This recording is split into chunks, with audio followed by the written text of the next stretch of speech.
मंडळी सस्नेह जय महाराष्ट्र। फार म्हणजे वेळ चुकवून लाईव्ह आले। नेहमी आपण संध्याकाळी 5ला किंवा 9 वाजता वगैरे भेटतो, परंतु आज मी दुपारच्या वेळेत लाईव्ह आले आणि त्याला कारणही तसंच आहे। सध्या विधिमंडळाचं अधिवेशन चालू आहे। विधिमंडळाच्या अधिवेशनामध्ये खरं तर लोकाभिमुख प्रश्नांवरती चर्चा होणं अपेक्षित आहे, मात्र लोकाभिमुख विषयांवरती चर्चा करण्याच्या ऐवजी, कारण सरकारची ती इच्छाशक्ती नाहीये, सरकारची तशी नियतही नाहीये, त्यामुळे सरकार वेगवेगळ्या मुद्द्यांवर जाणीवपूर्वक लोकांना घुमवत ठेवत लोकांना वेड्यात काढण्याचा कार्यक्रम चालू आहे। ज्याचा परिणाम म्हणून आपण बघितलं की देशोन्नतीचे संपादक प्रकाश पोहरे यांनी त्या दिवशी गॅलरीमधनं काही भूमिका मांडलेल्या होत्या। असो, मला अपेक्षित काय होतं की विधिमंडळाच्या अधिवेशनामध्ये अवकाळी प्रश्न असेल, गारपिटीचा प्रश्न असेल, बार्टीचा मुद्दा, सारथीचा मुद्दा, महाज्योतीचा मुद्दा, नोकर भरतीचे प्रश्न, शिक्षक भरतीचे प्रश्न, टीईटीचे काय झालं किंवा कंत्राटी भरतीचे प्रश्न, अनेक ठिकाणी पोलीस स्टेशनमध्ये मनुष्यबळ कमी आहे असं अनेक पोलीस स्टेशनच्या पोलीस ऑफिसर्सचं म्हणणं आहे, तर नवीन पोलीस भरती काय, अशा वेगवेगळ्या विषयांवर, मग शेतकऱ्यांच्या आत्महत्या असतील, त्यांच्या मुलांच्या संबंधाने काही मांडणी असेल, अशा अनेक मुद्द्यांवरती चर्चा होणं अपेक्षित होतं। महिला सुरक्षेचा मुद्दा चर्चेला येणं अपेक्षित होतं, परंतु असे मुद्दे चर्चेला न येता चर्चा पहिली 2 दिवस तर सगळी नवाब मलिकवरती चर्चा सुरू झाली।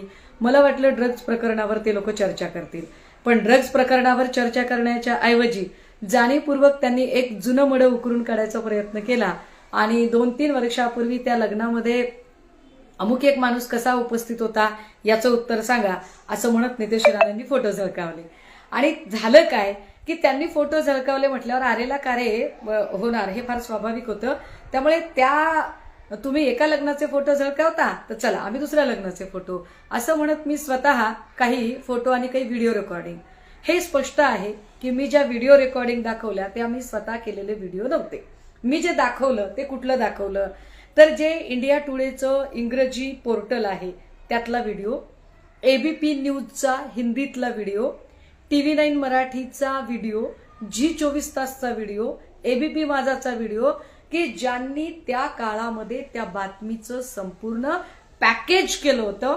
आणि बातम्यांचं पॅकेज करत असताना त्यांनी कोण कोण नेते त्या लग्नाला हजर होते, मग त्यात गिरीश महाजन होते, देवयानी फरांदे होत्या, सीमा हिरे होत्या, बाळासाहेब सानप होते, विक्रांत चांदवडकर होते, 8-10 पोलीस ऑफिसर होते, अशी सगळी माहिती त्या पॅकेजमध्ये व्हिडिओ बनवणाऱ्या चॅनल्सच्या त्या पॅकेजेसनी ते केलेलं होतं आणि आपण ते सादर केलं। कदाचित नितेश राणेला त्याचा नंतर पश्चातापही झाला असेल की का आपण हात दाखवून अवलक्षण केलं बरं, की आपण काय करायला गेलो आणि काय झालं, आपण कशी जिरवणार असा आपण काहीतरी विचार केला होता, मात्र घडलं तर भलतंच, कारण सगळं प्रकरण आपल्याच अंगलट येत आहे। खाजगीत कदाचित नितेश राणेला लोकांनी झापलंही असेल की तुझ्यामुळे विनाकारण आता गिरीश महाजनांचा वगैरे आता राजीनाम्याची गोष्ट आली। असं या सगळ्यांमध्ये आज एक गोष्ट घडली, ती म्हणजे देवयानी फरांदे यांनी माझ्यावर हक्कभंगाचा प्रस्ताव आणण्याची एक सूचना मांडली। फेसबुक लाईव्ह करण्याचं कारण हे आहे की मी माध्यमांशी नेहमी बोलते, परंतु माध्यमांशी बोलत असतानाच माझ्या लोकांशी, माझ्यावर विश्वास असणाऱ्या महाराष्ट्रातल्या जनतेशी सुद्धा संवाद असला पाहिजे, अशी एक माझी भूमिका आहे। जोरात स्क्रोलिंग होतंय, त्यामुळे सगळे नाशिक आणि वेगवेगळ्या ठिकाणचे लोक बघत आहेत। मला एवढ्यांची नावं घेता येणार नाहीयेत, पण आपल्या सगळ्यांचं मी स्वागत करते एकदाच। तर देवयानी फरांदे यांनी माझ्यावर हक्कभंगाची आज प्रस्ताव मांडला। हक्कभंगाचा प्रस्ताव नेमका काय असतो, तो कसा मांडला जातो, आतापर्यंत कुणावर मांडला गेला होता आणि माझ्यावर मांडणं योग्य आहे की नाही, या सगळ्याच संदर्भाने तुमच्या सगळ्यांशी चर्चा करावी म्हणून मी आज फेसबुक लाईव्ह आलेली आहे। तर चला जरा आधी हक्कभंग म्हणजे काय ते जरा समजावून घेऊया। आपल्याकडे संसद सदस्यांना किंवा विधिमंडळाच्या सदस्यांना काही विशेष अधिकार दिलेले आहेत। संसद म्हणजे सगळे लोकसभा राज्यसभेतले सदस्य अर्थात खासदार, आणि विधिमंडळ म्हणजे विधानसभा विधान परिषद यातले सगळे आमदार, या सगळ्यांना काही विशेष अधिकार दिलेले आहेत आणि त्यांच्या विशेष अधिकाराचे रक्षण झाले पाहिजे असे घटनेत नमूद आहे, जे मला मान्य आहे। आता हे विशेष अधिकार काय असतात? तर उदाहरणार्थ सभागृहामध्ये लोकाभिमुख प्रश्न मांडण्याची त्यांना मुभा असली पाहिजे. त्यांना त्यांचं काम अत्यंत उत्तम पद्धतीने करण्यासाठीचं एक संरक्षित वातावरण मिळायला हवं असं सांगितलं गेलेलं आहे. हक्कभंग म्हणजे काय? तर लोकप्रतिनिधी म्हणून लोकांची सेवा करताना, लोकांचे प्रश्न सोडवताना, लोकांच्यासाठी काम करताना त्यांना जे काही काम करायचं आहे त्यात कुणीही अडथळा आणता कामा नये. आय रिपीट वन्स अगेन की लोकप्रतिनिधींनी आपले काम करताना त्यात कुणीही अडथळा आणता कामा नये. असा अडथळा आणला तर तो हक्कभंग म्हणवला जातो. उदाहरणार्थ समजा एखाद्या हॉस्पिटलची दुरावस्था झाली असेल, हॉस्पिटलमध्ये काही लोक असतील, जेवढे म्हणून काही काय म्हणता येईल त्याला जनता असेल, या जनतेच्या बेटरमेंटसाठी त्यांना चांगल्यात चांगली सुविधा मिळावी म्हणून समजा जर एखाद्या आमदाराने त्या दवाखान्याची पाहणी केली की बाबा तुझ्याकडे काय टॉयलेट स्वच्छ नाहीये का, तुझ्याकडे दवाखाना नाहीये का, तुझ्याकडे हे इक्विपमेंट नाही का, ते नाही का, तू काय करत आहेस, असं विचारण्यासाठी जर तो त्या ऑफिसमध्ये गेला आणि त्याला जर रेकॉर्ड त्या आमदाराला दाखवलं गेलं नाही तर आमदारांचा हक्कभंग होतो. किंवा आमदारांच्या कामामध्ये जर डॉक्टरने अडथळा आणला तर त्याचा हक्कभंग होतो. किंवा एखादे आमदार एखाद्या एमएससीबीच्या ऑफिसमध्ये गेले आणि त्यांना विचारायला लागले तुम्ही मीटर अमक्याचं जास्तीचं लावलेलं आहे, तुम्ही याचं बिल जास्तीचं लावलेलं आहे, तुम्ही जी चोरून लाईट वापरता त्यांना काहीच करत नाही आहात आणि तुमचं रेकॉर्ड दाखवा, आणि ते रेकॉर्ड जर संबंधित अधिकाऱ्याने दाखवलं नाही तर हक्कभंग होतो. थोडक्यात काय, आमदार काम करत असताना आमदारांच्या कामावर आमदारांना काम करण्यापासून अडथळा निर्माण केला जात असेल तर हक्कभंग केला जाऊ शकतो. हक्कभंगाची कारवाई होऊ शकते. हक्कभंगाची कारवाई किती कलमाने होते? संसदेमध्ये आपल्याकडे कलम 105 नुसार हक्कभंगाचा प्रस्ताव आणला जातो. विधिमंडळात कसा केला जातो? विधिमंडळात कलम 194 नुसार हक्कभंग आणला जातो. महाराष्ट्राच्या जनतेला कळलं पाहिजे हक्कभंग काय आहे ते, आणि सूक्ष्म अंधारावर हक्कभंग आणणं हे कसं योग्य आहे की अयोग्य आहे महाराष्ट्राच्या जनतेने ठरवलं पाहिजे. बाकी माझला काय शिक्षा होणार काय त्याच्यासाठी मी अगदी म्हणजे सहर्ष तयार आहे आणि मी त्या सगळ्या कारवाईंचं स्वागत करायला तयार आहे. हा तर मुद्दा असा चालू होता आपला की एक कलम 194 अनुसार हक्कभंग आणला जातो. आता जो कलम 194 नुसार हक्कभंग विधिमंडळात आणला जातो तो आणताना 2-3 प्रकार असतात त्याच्यामध्ये. एक, एखाद्या व्यक्तीने संपूर्ण सभागृहाचाच अवमान केला असेल तर हक्कभंग आणणे. दुसरं, सभागृहातल्या एखाद्या सदस्याच्या हक्कावर गदा आली असेल तर हक्कभंग आणणं. हक्कभंग पुन्हा 2 ठिकाणी, एक सभागृहातल्याच सदस्याच्या विरोधात एका सदस्याच्या विरोधात दुसरा सदस्य आणू शकतो, किंवा दुसरी असतं की एक सभागृहातला सदस्य सभागृहाच्या बाहेर असणाऱ्या लोकांच्या विरोधात हक्कभंग आणू शकतो. कलम 194 नुसार हक्कभंग आणण्यासाठी जो प्रस्ताव मांडला जातो त्या प्रस्तावावर जे एकूण सभागृहात सदस्य असतात त्या एकूण सदस्यांच्या किमान 1.5 सदस्यांनी सही करायला पाहिजे. उदाहरणार्थ 100 सदस्य असतील तर किमान 10 सदस्यांनी सही करावी लागेल. 200 सदस्य असतील तर 20 सदस्यांनी सही करावी लागेल. 228 असतील तर एक 28 ते 30 सदस्यांनी त्यावर सही करावी लागेल. आता स्वाभाविक आहे जर भाजपच्या देवयानी फरांदे माझ्यावर हक्कभंग आणणार असतील तर भाजपची सदस्य संख्या मोठी आहे, त्यात विधानसभेची सदस्य संख्या, त्यामुळे आणि आपण इतक्या जणांना इतक्या ठिकाणी मतदारसंघात जाऊन सुनावलेलं आहे की आपल्या काही म्हणजे मित्रवर्यांची संख्या फार मोठी आहे, त्यामुळे 28 ते 30चा आकडा त्यांना गाठणं काही अवघड नाहीये. त्यामुळे देवयानी फरांदेंच्या प्रस्तावावर 28 ते 30 आमदार सह्या करू शकतात का? तर शक्यता आहे की होय, ते सह्या करू शकतात. इथे नाशिकवरून काही लोक लिहित आहेत काहीतरी वडाळा भागातल्या अवैध धंदे वगैरे. मला वाटतं ते सगळं गोष्टी त्यांना माहिती असतील, गृह खातं त्यावरती माहिती घे. 28 ते 30 सदस्यांनी हक्कभंग प्रस्तावावरती सही केली पाहिजे. अशा सह्या देवयानी फरांदे यांच्या प्रस्तावावर झाल्या असतील का? तर असतील असं आपण गृहीत धरूया, किंवा त्याच्यात काही फार मोठं आश्चर्य वाटण्यासारखं नाही. बरं, सभागृहात उभे राहून किमान 29 सदस्यांनी, मी म्हणलं ना 28 ते 30चा आकडा, तर किमान 29 सदस्यांनी सभागृहात उभे राहून त्या प्रस्तावाला पाठिंबा द्यावा लागतो. म्हणजे देवयानी फरांदे यांनी जर प्रस्ताव मांडायचा आहे तर त्यांना इतर 29 सदस्यांनी पाठिंबा द्यायचा असतो. मी जरा आठवण करून दिली पाहिजे. ज्या दिवशी देवयानी फरांदे माझ्यावर हक्कभंग आणण्याची भाषा करत होत्या त्या दिवशी बॅकग्राऊंडला एक आवाज येत होता. त्या जेव्हा सांगत होत्या की सुषमाताई माझी बदनामी करत आहेत वगैरे वगैरे, तेव्हा बॅकग्राऊंडला आवाज येत होता, तुम्ही त्यांच्यावर हक्कभंग आणा, हक्कभंग हक्कभंग आणा. आणि कोण सांगत होतं माहितीये? माझ्याकडे तो व्हिडिओ अजूनही उपलब्ध आहे. तो आवाज होता दस्तूर खुद्द राहुल नार्वेकर यांचा. की राहुल नार्वेकर सभागृहाच्या त्या सभापती पदाच्या खुर्चीतनं सांगत होते, हक्कभंग आणा, हक्कभंग आणा. आता या सगळ्यांमध्ये अजून एकदा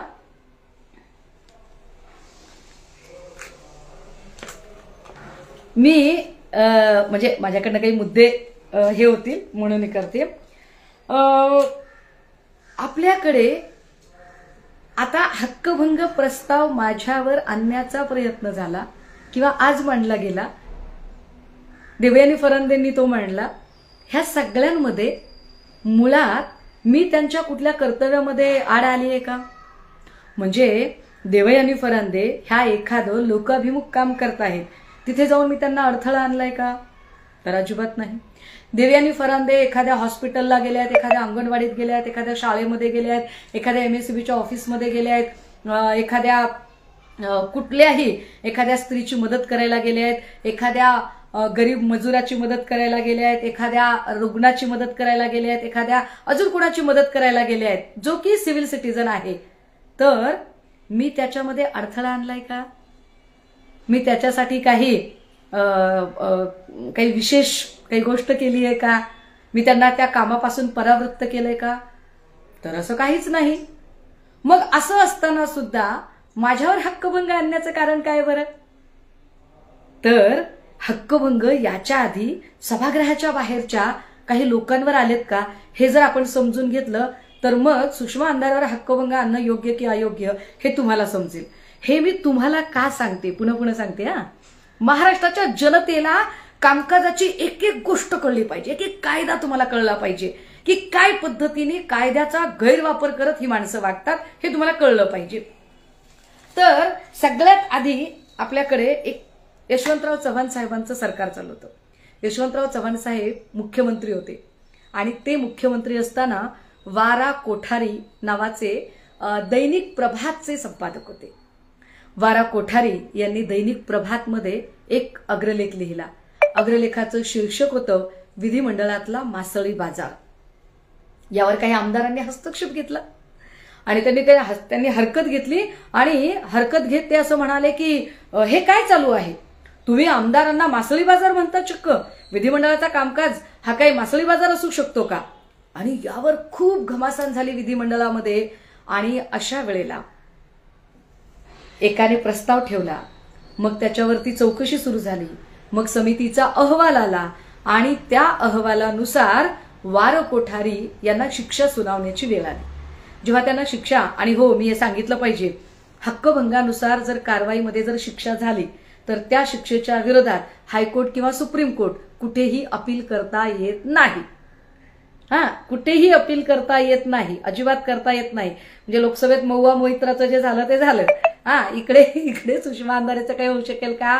तर okay, we will enjoy it, काय त्याचं काही टेन्शन नाही. असो, वार कोठारी यांच्यावर जेव्हा हक्कभंगाची कारवाई सुरू करायची ठरवली गेली तेव्हा सभागृहात SM जोशी होते.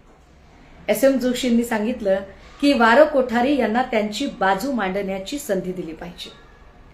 आता एखाद्यावर जर हक्कभंगाची जर कारवाई जर झाली आणि त्याला शिक्षा सुनवायची असेल तर शिक्षा वेगवेगळ्या प्रकारे सुनावता येते. एक तर त्याला माफी मागायला सांगितली जाते, किंवा त्याला समज देऊन सोडवलं जातं, किंवा त्याला त्याची बाजू मांडण्यासाठी बोलवलं जातं, किंवा त्याची बाजू ऐकूनही जर नाही पटलं तर त्याला तुरुंगवास सुद्धा होऊ शकतो. त्याला तुरुंगवासही होऊ शकतो. आणि आज माझ्यावर हक्कभंग आलेला आहे. वार कोठारी यांच्यावर ज्या वेळेला पहिल्यांदा त्यांना बाजू मांडायला बोलावलं, SM जोशींनी सांगितलं की तुमची बाजू मांडा तुम्ही. यशवंतराव चव्हाण साहेब मुख्यमंत्री होते आणि ते प्रेक्षा गॅलरीमध्ये आले आणि प्रेक्षा गॅलरीच्या तिथे एक थोडीशी त्यांना कटघऱ्यासारखी जागा करून दिली आणि त्यात त्यांनी तब्बल 45 मिनिटं दैनिक प्रभातच्या संपादकांनी विधिमंडळाचं कामकाज हा मासळी बाजार कसा आहे हे आपलं म्हणणं पटवून दिलं. आणि 45 मिनिटानंतर आमदारांच्याही लक्षात आलं की होय, आपलं वागणं काहीतरी चुकतंय. आपण इथे लोकाभिमुख प्रश्नांवर चर्चा करायला आलेलो आहोत, आपण अशा पद्धतीने नाही वागू शकत. हे जेव्हा त्यांच्या लक्षात आलं तेव्हा त्यांनी सुद्धा वारं कोठारींचं जे काही एकूण म्हणणं होतं ते म्हणणं मान्य केलं आणि त्यातनं ते बाहेर पडले. मग आपल्याकडे दुसऱ्यांदा एकदा आला होता हक्कभंग. तो होते निवडणूक आयुक्त, राज्याचे निवडणूक आयुक्त श्री नंदलाल यांच्यावर एक हक्कभंग आला होता.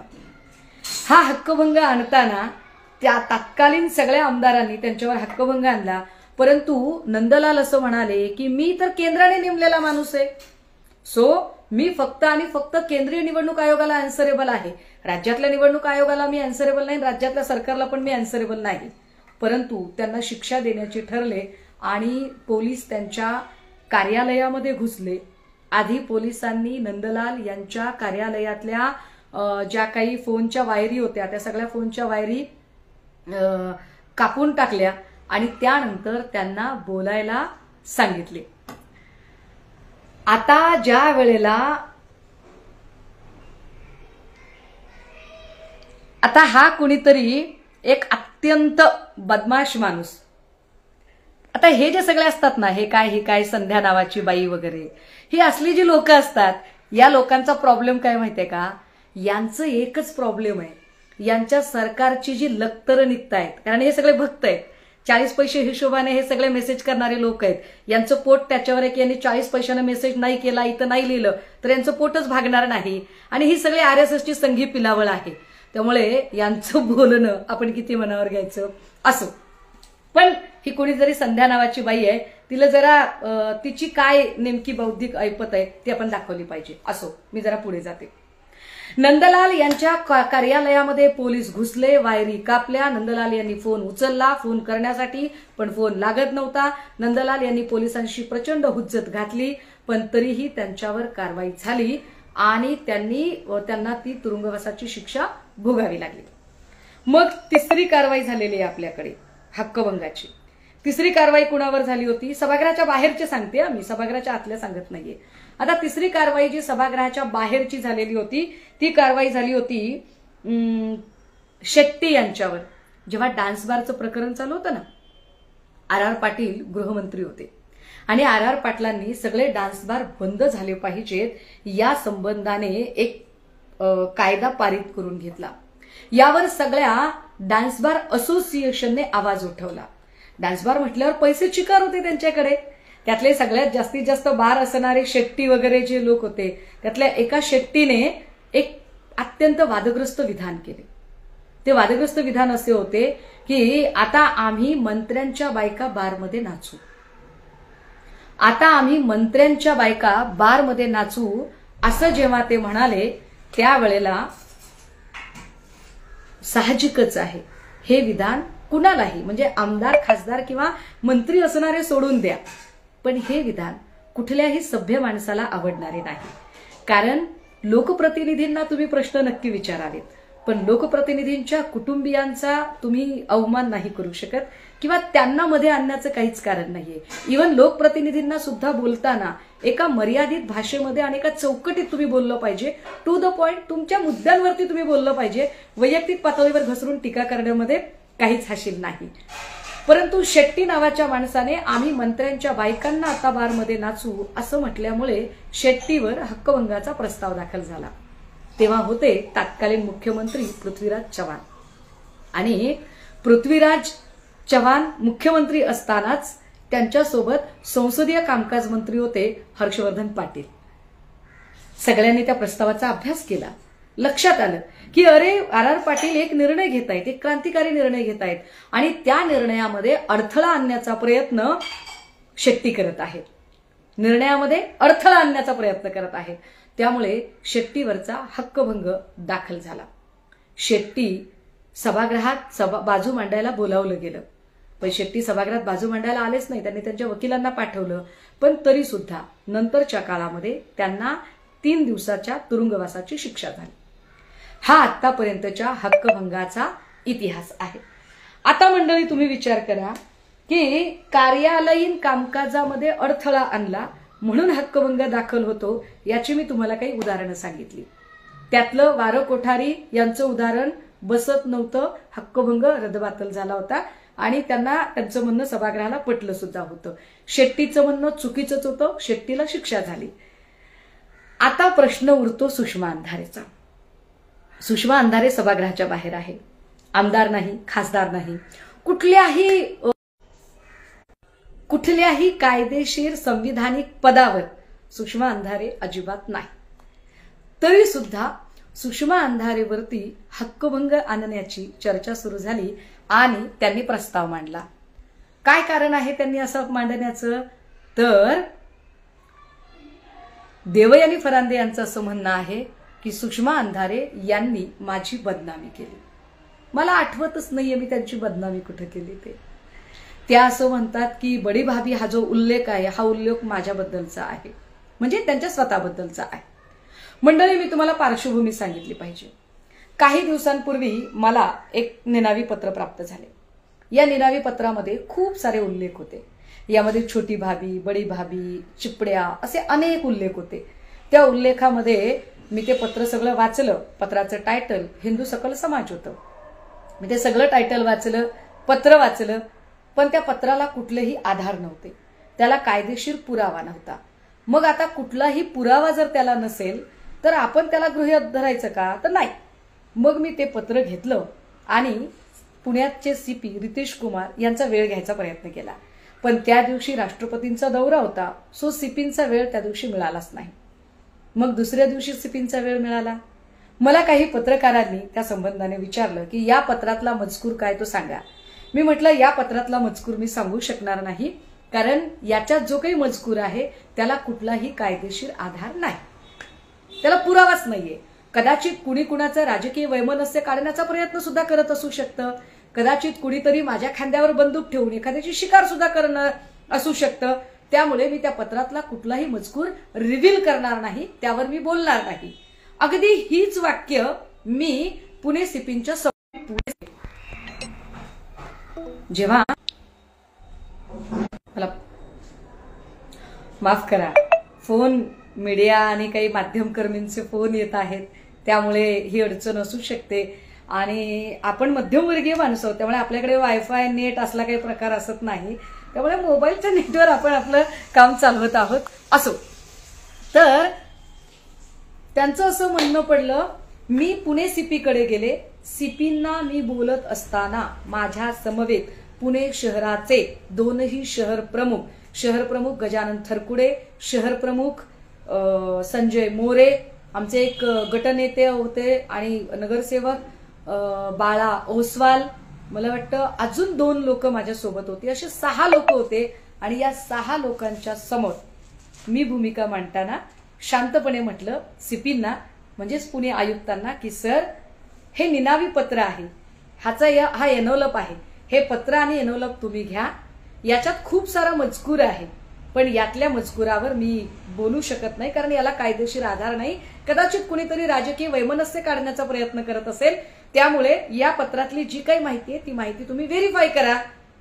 पण त्याच्यातले मी 2 संदर्भ नक्की चर्चा केली. मी तेही सांगितलं पाहिजे. मी नक्की चर्चा केली की सर याच्यात ना एक छोटी भाभी संदर्भ आहे, एक चिपड्या संदर्भ आहे आणि एक बडी भाभी संदर्भ आहे. तर ही छोटी भाभी उर्फ नुसरीन शेख असं नाव आलेलं आहे. यावर सीपींनी सांगितलं की नाशिक नार्कोटिक्सने छोटी भाभी उर्फ नुसरीन शेख यांना अटक केलेली आहे. चिपड्या याच्यावर सुद्धा कारवाई झालेली आहे. आता मग बडी भाभीचं काय? तर बडी भाभीवर कारवाई झालेली नाही.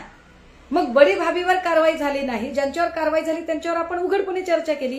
ज्याच्यावर कारवाई झाली नाही ती व्यक्ती कोण, काय, याच्यावर आपण कुठेही कधीही कसलीही वाच्यता केली नाही.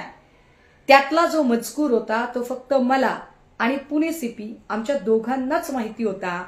आता मला प्रश्न असा पडलाय, देवयानी फरांदे यांना साक्षात्कार कुठून झाला की त्या पत्रामध्ये बडी भाभी नावाचा जो उल्लेख आहे तो त्यांचाच उल्लेख आहे.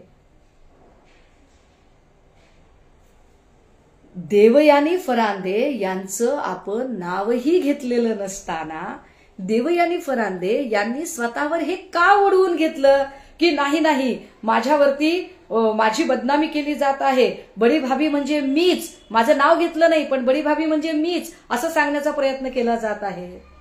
हे अहम आश्चर्य आहे राव. अहो माझ्या स्वप्नात सुद्धा नाही की बडी भाभी म्हणजे देवयानी फरांदे आहेत. मी कधी विचार सुद्धा केला नाही या गोष्टीचा, करू सुद्धा शकत नाही. मग तुम्ही कसं काय खात्रीनं सांगताय? म्हणजे फरांदे ताईंनी स्वतःच्याच तोंडाने बडी भाभी हा उल्लेख माझा आहे असं सभागृहात सांगायचा प्रयत्न केला. यावर स्वतः फडणवीस साहेबही म्हणाले की अहो तुमचा संदर्भ नाहीये, तरीही त्या बोलत राहिल्या. यात दोष कुणाचा? बरं, त्या ज्या पत्राचा मी उल्लेखच केला नाही, ज्यावर मी चर्चाही केलेली नाहीये, त्या सगळ्यांनी देवयानी फरांदे यांच्या कोणत्या हक्काचा भंग होतो बरं? आमदार म्हणून त्यांना असणाऱ्या कोणत्या विशेष अधिकाराला बाधा पोचते? असं काय घडलं आहे बरं माझ्याकडून की ज्यामुळे त्यांनी माझ्यावर हक्कभंगाचा प्रस्ताव आणावा? हा, बहुमताचा म्हणजे आता तुमच्याकडे बहुमत आहे आणि बहुमत आहे म्हटल्यावर तुम्हाला मला अडकवायचंच असेल, कारण तुम्हाला माहितीये की माझं काही ईडीचं रेकॉर्ड नाहीये, माझं ईडीचं रेकॉर्ड नाहीये, माझं सीबीआयचं रेकॉर्ड नाहीये, माझं क्रिमिनल रेकॉर्ड नाहीये. माझे कॅरेक्टर असोसिएशन करण्याचा प्रयत्न केला गेला, तसा शिंदे साहेबांच्या पक्षातल्या अनेकांकडून तो केला गेला, वेगवेगळ्या पद्धतीने केला गेला. कधी माझ्यावर काहीतरी घाणेरडे आरोप करण्याचा प्रयत्न केला गेला, कधी काही बायका प्लांट केल्या गेल्या, वाटेल त्या पद्धतीने केलं गेलं. कधी माझ्या वैयक्तिक आणि माझ्या खाजगी आयुष्यामध्ये डोकावण्याचा प्रयत्न केला गेला, कधी माझ्या चिमुरड्या लेकरावर बोलण्याचा प्रयत्न केला गेला.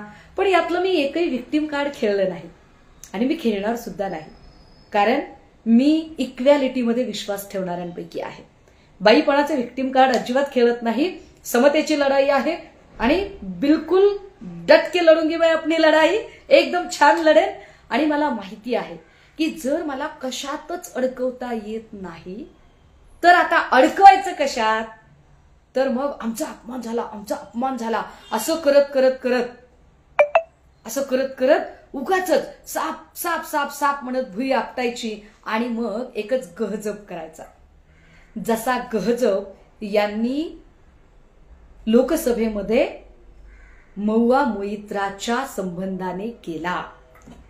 मी दर्शकांना आणि हे सगळं लाईव्ह बघणाऱ्या सगळ्यांना याचीही आठवण करून दिली पाहिजे की साधारणतः ऑक्टोबर महिन्यामध्ये देवेंद्र फडणवीस साहेबांच्या शाउटिंग ब्रिगेडमधल्या एका कंबोज नावाच्या उपऱ्या माणसाने, हो उपरा, जो महाराष्ट्रात राहतो, महाराष्ट्राचं खातो आणि महाराष्ट्राच्या लेकीबाळींना धमकावतो, त्या उपऱ्या माणसाने सांगितलं होतं की बहुत जल्द सुषमा अंधारे का भी हम महुआ मोइत्रा करेंगे. सुषमा अंधारे का महुआ मोइत्रा करेंगे. आता मला तेव्हा कळलं नाही की अरे माझा महुआ मोइत्रा करायचं म्हणजे काय करायचं. मग आता लक्षात आलं की महुआ मोइत्राची तिकडून तुम्ही लोकसभेतून खासदारकी रद्द करण्याचा प्रयत्न तिकडे चालवलेला आहे. त्यांचं तुम्ही खासदारकीचं निलंबन सध्या केलेलं आहे. आता मी आमदार नाहीये, खासदार नाहीये, पण बाहेरून सुद्धा मी तुम्हाला बोलायचं नाही. माझा गुन्हा काय आहे? तर मी प्रश्न विचारते. मी काय प्रश्न विचारते? मी प्रश्न साधे साधे विचारलेले आहेत की अहो ललित पाटील प्रकरणाचं काय झालं? सभागृहाच्या पटलावर तुम्ही सांगताय की संजीव ठाकूरवर कारवाई केली, पण तुम्ही कारवाई केलेलीच नाहीये. जी कारवाई झाली ती मॅट मधून झालेली कारवाई आहे. अजूनही संजीव ठाकूर उजळ माथ्याने वावरतोय. तुम्ही संजीव ठाकूरची अटक केली नाही. चौकशी समितीने त्याला दोषी धरलेले असतानाही तुम्ही त्याला अटक केलेली नाही. मी तुम्हाला प्रश्न विचारते की अरे बाबा ललित पाटीलला त्या हॉस्पिटलमधनं तिकडे बाहेर नेलं, नेताना त्या मेडिकल बोर्डच्या डॉक्टरने जी सही केली आणि त्याच्यावर कारवाई काय? तर तुम्ही त्याचा तात्काळ जामीन केला. अरेच्छा, इकडे साध्या साध्या गुन्ह्यासाठी लवकर जामीन होत नाही, त्याचा जामीन इतक्या पटकन होतो. म्हणजे तपास कार्यात ठरवून तुम्ही कच्चे दुवे ठेवताय. इन्व्हेस्टिगेशन ऑफिसरने ढिसाळपणा केलाय. मी तुम्हाला प्रश्न विचारते की अहो जेल रोडच्या बाजूला अगदी लगतच्या रोडवरती कैद्यांना पाकिटं कशी काय पुरवली जाऊ शकतात? बरं, स्वतः पोलीस मान्य करतात की जी गाडी थांबवली होती आणि ते जे पोलीस ऑफिसर होते त्यांचा संबंध ललित पाटीलशी होता. मग एवढी हिंमत पोलिसांमध्ये कुठून येते? कारागृह निरीक्षक, कारागृह महानिरीक्षक यांना तुम्ही चौकशीच्या फेऱ्यात का आणत नाही? प्रश्नच विचारलाय ना. मी तुम्हाला प्रश्न विचारते की ललित पाटील प्रकरणामध्ये तुम्ही ज्या सस्पेन्शन ऑर्डर काढल्या आहेत त्या सगळ्या ससून आणि ससूनच्या नंतरच्या चॅप्टरच्या काढल्यात. पण मुळात ललित पाटील जो गुन्हेगार म्हणवला जातो तो नाशिकमध्ये जो त्याच्यात सोबत जो ड्रगचा साठा आढळतो तो कुणाच्या आशीर्वादाने, कुणाच्या आशीर्वादाने तिथे सगळं चाललेलं होतं? पालकमंत्र्यांना कळत नव्हतं का? पालकमंत्री फेल आहेत का तिथे? पालकमंत्र्यांच्या का लक्षात आली नाही ही सगळी बाब? तर यावर कुणी बोलायलाच तयार होत नाही. आणि इतके साधे प्रश्न इतक्या साध्या सुटसुटीत भाषेत विचारले, ना याच्यात कुणाचा उपमर्द केला, ना कुणाला एकेरी भाषेत संबोधलं, ना कधी कुणाला शिवीगाळ केली, ना कुठलीही असंसदीय भाषा वापरली. सरळ साधे प्रश्न विचारले. बरं, ते प्रश्न विचारताना मध्येच आता जेव्हा हे सगळं झालं की नितेश राणेने एक फोटो झळकावला आणि सांगितलं की सुधाकर बडगुजर कसा होता तिकडे. अरे बाबा, आम्ही त्याच्यातही म्हटलं की जर बडगुजर चुकीचे असतील तर त्यांची गय करू नका, खुशाल शिक्षा करा.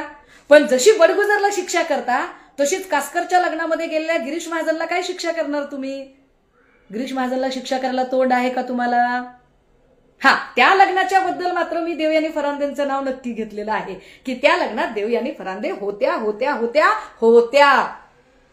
तुम्ही मला फासावर जरी लटकवलं ना तरी त्या लग्नात देवयानी फरांदे होत्या, सीमा हिरे होत्या, बाळासाहेब सानप होते आणि त्या लग्नामध्ये गिरीश महाजन होते. मग बडगुजरवर जर तुम्ही कारवाई करणार असाल तर या चौघांवर कारवाई का करत नाही? प्रश्न विचारलाय मी. आता मी प्रश्न विचारलाय त्याचं उत्तर मी प्रश्न कोण विचारणारी असं पुन्हा त्यांचं म्हणणं असेल. हा, तुम्ही कोण प्रश्न विचारणाऱ्या? मी प्रश्न विचारू शकते. मी काही पाकिस्तानातनं आलेली नाही किंवा मी झेकोस्लाविया, युगोस्लाविया, युगांडामधनं आलेली नाही. मी भारतातली आहे, मी महाराष्ट्रातली आहे आणि महाराष्ट्रात मी अत्यंत प्रामाणिकपणे टॅक्स भरणारी आहे, सगळे नियम पाळणारी आहे, सगळ्या प्रकारचे कर भरणारी आहे, पांढरपेशी आहे, मध्यमवर्गीय आहे. त्यामुळे मला प्रश्न विचारायचा अधिकार आहे. आणि जर मी प्रश्न विचारण्यामुळे माझ्यावर जर तुम्ही हक्कभंग आणत असाल तर हा एका अर्थाने माझ्या अभिव्यक्ती स्वातंत्र्याचा संकोच आहे. हा माझ्या अभिव्यक्ती स्वातंत्र्याचा संकोच आहे. भारतीय राज्यघटनेचं प्रकरण 3 कलम 19 नुसार मला माझं मत मांडण्याचा ठामपणे अधिकार आहे. तो अधिकार मला घटनाकारांनी दिलेला आहे आणि हा अधिकार मी बजावणारच. याच्यासाठी तुम्ही मला काय वाटेल ती शिक्षा करा, मी शिक्षा भोगायला तयार आहे. तुम्ही दाखले देता ना ते वेगळे, त्यांचा गौगवा करता, सन्मान करता.